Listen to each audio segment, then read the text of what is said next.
Gain bukan volume. Ramai orang keliru. Anggap dua-dua benda ni sama sebab dua-duanya boleh kuatkan bunyi. Tapi sebenarnya gain itu bermula dari akar. Ia adalah landai pertama. Tempat di mana isyarat bunyi mula dikuatkan sebelum ia masuk jauh ke dalam sistem. Volume pula hanya kawalan di hujung.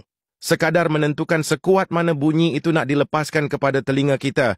Bayangkan kau tarik air dari perigi. Gain itu tali yang tentukan berapa banyak air kau angkat naik. Volume itu gayung. Kau nak cedok sikit atau penuh? Kalau dari awal kau tarik sikit je airnya. Gayung besar mana pun takkan penuh. Begitu juga dalam audio. Kalau gain rendah sangat, signal lemah.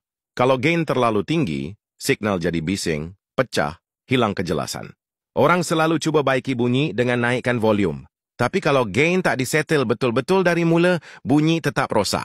Sebab itu gain kena hormat. Dia pembentuk karakter. Dari situ baru kita boleh bina mix yang kemas, bersih dan sedap telinga. Bila gain kena tempatnya, bunyi akan hadir dengan keyakinan tak menjerit. Tapi cukup jelas untuk didengar dan dirasa.